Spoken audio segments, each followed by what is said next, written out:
que lo sepultara.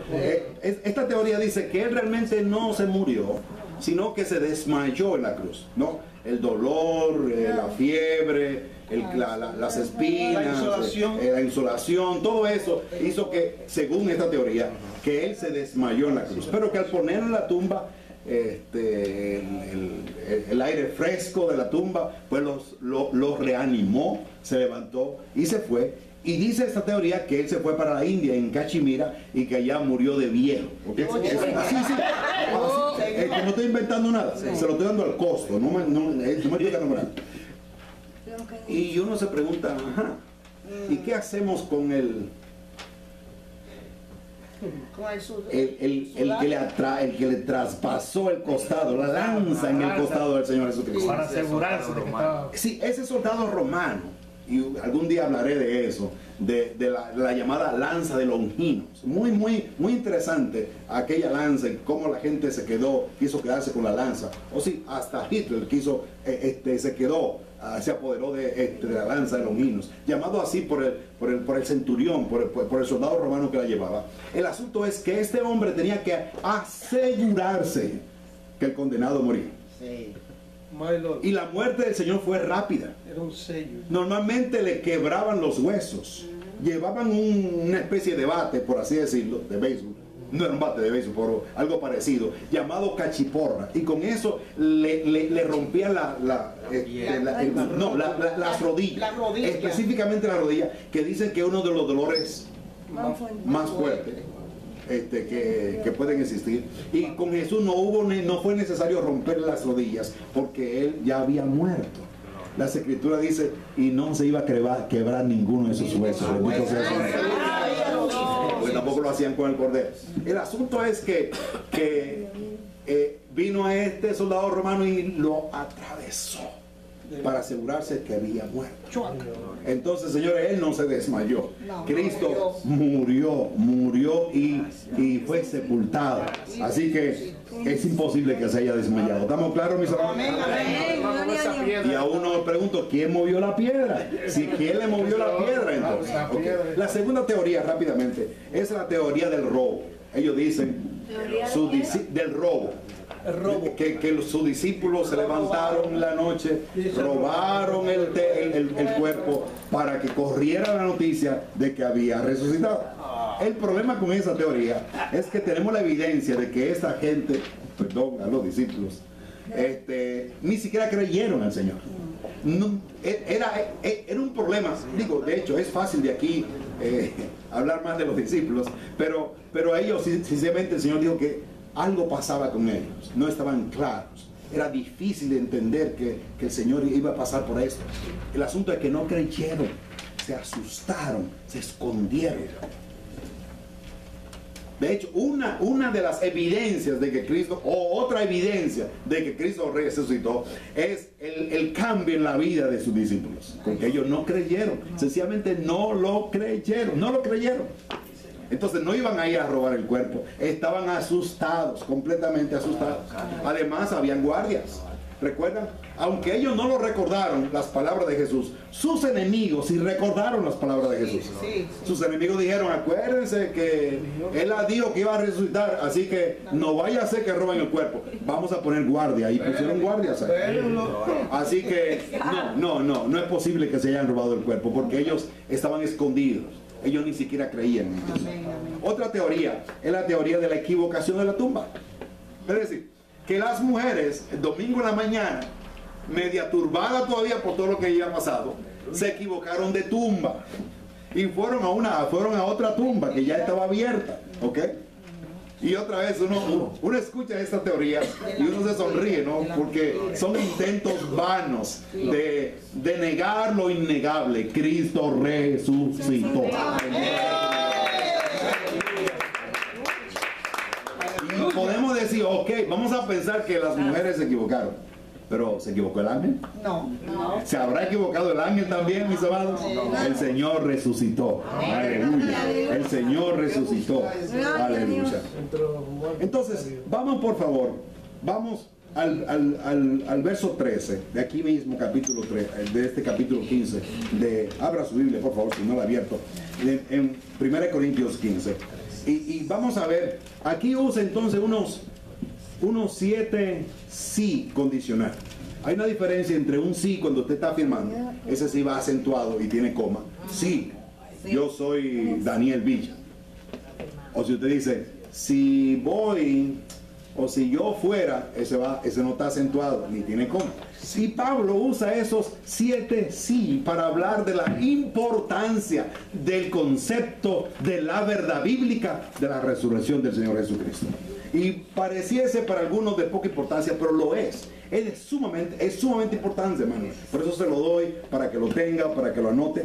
Y la hojita que le he dado, hay unas líneas en blanco y me gustaría que juntamente conmigo, no se me adelante, pero juntamente conmigo, cuando lo vayamos leyendo, usted la vaya llenando. Le va a servir. Podemos rumiar sobre esto más tarde, podemos trabajar con esto más tarde. El verso 12, empezamos en el verso 12. Lo lee conmigo el verso 12. Dice, pero si se predica que Cristo que resucitó de los muertos, permítame escuchar su voz. ¿Cómo dicen algunos entre ustedes que no hay resurrección de muertos? Usted puede ir llenando allí las hojas, la parte blanca que tenemos. Pablo escribió esto para salir al paso de algunos maestros que estaban, o falsos maestros, que estaban dudando de la resurrección del Señor Jesucristo. Y Pablo entonces aclara esa falsedad, diciendo, ¿cómo es que algunos dicen que no hay resurrección del muerto? Si Cristo, entonces Cristo no resucitó. Y empieza con el primer sí diciendo, pero si se predica de que Cristo resucitó, ¿cómo es posible que algunos digan que no resucitó? El verso 13. Mire el segundo sí. Dice, ¿cómo empieza el verso? Porque sí, ahí está. Porque si no hay resurrección, léalo conmigo. Porque si no hay resurrección de los muertos, entonces tampoco Cristo resucitó. Pues claro, si los muertos no resucitan, ¿cómo puede entonces Cristo resucitar?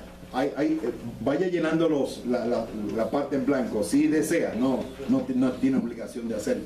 Es decir, la esperanza aún de una resurrección futura se muere o se levanta con la resurrección del Señor Jesucristo. El verso 14. Léalo conmigo. Me encuentra por favor el próximo sí, Joel, ayúdame. Joel Junior. Y si Cristo no resucitó, ¿qué dice? Ayuda, ¿qué dice? Vana es toda predicación, vana es también vuestra fe. Vuestra fe es vana. Y aún, ¿qué dice? El 15. Sí, dice que nuestra fe entonces es vana. ¿Por qué? Porque estamos creyendo en algo y estamos diciendo algo que sencillamente no ocurrió. Si Cristo no resucitó, nuestra fe es vana, es inútil, no tiene sentido. El verso 17 sigue diciendo, y aún... Y si Cristo no resucitó, vuestra fe es vana. Aún está en vuestro pecado. Sigue diciendo, aún estáis en vuestros pecados. Otra vez, si Cristo no resucitó, nuestra fe es vana. Si Cristo no resucitó, todavía estamos en nuestros pecados. Porque Él dice que murió por nuestros pecados y resucitó para nuestra justificación. Alabado sea el Señor de la gloria. Entonces, si Cristo no resucitó, nuestra fe es vana. En segundo, estamos todavía en nuestros pecados. El verso 18. Entonces también los que durmieron en Cristo perecieron. ¿Por qué? Porque si ellos murieron creyendo que iban a resucitar, si ellos murieron creyendo en la esperanza de la resurrección y no hay tal cosa, entonces todos ellos también perecieron. ¿Ok? El verso 15 dice, y somos hallados falsos testigos de Dios, porque hemos testificado de Dios de que Él resucitó al Cristo, al cual no resucitó, si en verdad los muertos no resucitan. Bendito sea el Señor. Fíjese, otra aclaración, otra verdad que Pablo aclara aquí. que somos entonces falsos testigos. Porque nosotros somos de lo que enseñamos, y fue la verdad que enseñaron también sus discípulos. De hecho, la predicación de los discípulos era: ustedes lo mataron y el Señor lo resucitó. Ese que ustedes mataron, el Señor lo resucitó. Imagínense cómo alguien que estaba de hecho asustado, que no sabían, que ni siquiera ellos mismos creían. ¿Saben por qué? Estaban convencidos. Porque lo vieron resucitado. Bendito sea su nombre. Lo vieron resucitado. Y esa era su predicación. El Señor resucitó. El Señor resucitó. El Señor resucitó. Y nosotros hoy también predicamos, ¿cierto? ¿Cierto, mis hermanos? Que el Señor está vivo. Que Él venció la tumba. Que Él venció la muerte. Que nuestro Señor vive. Y si Él nos resucitó, entonces también nosotros somos hallados falsos testigos, porque estamos diciendo que Él resucitó cuando realmente Él no resucitó, si es que Él no ha resucitado. El verso 16, porque ahí está el otro sí, porque si los muertos no resucitan, tampoco Cristo resucitó. El verso 17. Y si Cristo no resucitó, para nuestra fe aún estáis bajo nuestros pecados. Entonces también los que durmieron en Cristo perecieron. El verso 19. Si en esta vida, este es un verso sumamente interesante. Si en esta vida solamente esperamos en Cristo, somos los más dignos de conmiseración de todos los hombres. Este es un verso muy importante. Déjeme decirle muy claro en español lo que este verso dice. Este verso dice: si alguno de nosotros en esta vida solo tiene la esperanza en Cristo, somos dignos de pena. Otra vez, este verso dice, las escrituras dicen, si nosotros en este mundo, si nuestra fe está puesta solamente en Cristo, nosotros somos dignos de pena. Amén, gloria. Sí. Aunque no le parezca, eso es lo que este verso dice, que los que tienen su fe solamente en Cristo en este mundo son dignos de pena. Eso es, si Cristo no resucitó. Eso es lo que Pablo dice. Si en esta vida, Pablo dice, mire, alguien dice, mire, la conmiseración otra vez significa lástima, pena. Si nuestra fe está puesta en un Jesús que está muerto y que en verdad no resucitó, entonces usted y yo somos dignos de lástima y de pena por tener nuestra fe en un muerto. Y todos aquellos que siguen a algún líder que está muerto y que creen que por él van a vivir, son dignos de pena. Eso es lo que Pablo está diciendo.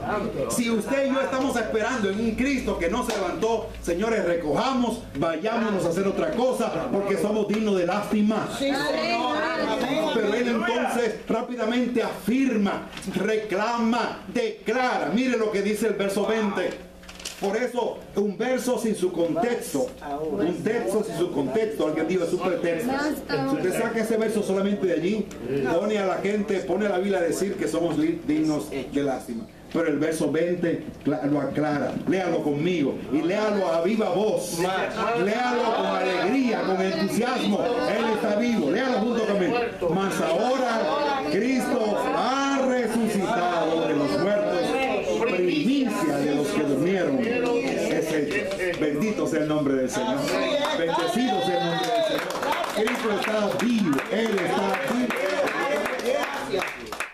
Mis amados, otra vez, si solamente esperamos en Cristo, somos dignos de lástima. Si es que Él nos resucitó. Como si Él nos resucitó. Como todos los que esperan solamente en alguien que está muerto, son dignos. Mahoma Pero el Señor está vivo. Hay un hermoso himno que dice, y lo decimos con muchísimo respeto, no será el Señor Mahoma No, señor. quien me guiará. No será el viejo Buda quien me guiará. Solo a Cristo en la gloria yo veré. Así mismo. Más nadie, solo a Cristo en la gloria yo veré. Y dice que es hecho primicia porque todos los demás antes de él lo que hicieron realmente fue que volvieron a la vida. Déjame explicar brevemente esto. Todos los demás que murieron y resucitaron, usando el mismo la misma expresión, el mismo verbo. ¿Usted recuerda a alguien que dice la Biblia que resucitó antes de Jesús? Ayúdeme. Lázaro y todos los otros demás. Lo que realmente pasó con ellos fue que volvieron a la vida, es decir, volvieron a vivir. Pero no resucitó solo, son para Volvieron a vivir para volver a morir. Cristo resucitó para jamás ver muerte. Es el primero en la lista. Es el primero en la lista y es la esperanza de resurrección, es la esperanza de vida eterna, es la esperanza que usted y yo tenemos. Cristo vive, Él está vivo, bendito sea su nombre. Él murió por nuestros pecados y resucitó para nuestra justificación. Permítame preguntarle, ¿tiene usted esa esperanza de vida eterna? Amén. Si usted tiene esa esperanza de la vida eterna, anímese en el nombre de Jesús. Arriba el ánimo en el nombre de Cristo. Oh, redoble ese esfuerzo. Y redoblemos y utilicemos sabiamente el tiempo que nos resta aquí. Porque predicamos el único que está vivo, Cristo Jesús. Y si aún Él no está en su corazón, abra su corazón. Es decir, invite a Cristo, ruegue, dígale, Señor, ten misericordia de mí. Abre mis ojos. Yo quiero verte.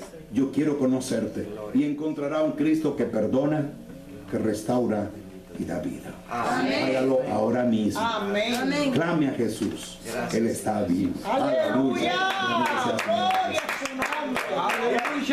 Vamos a orar, oremos, vamos a orar.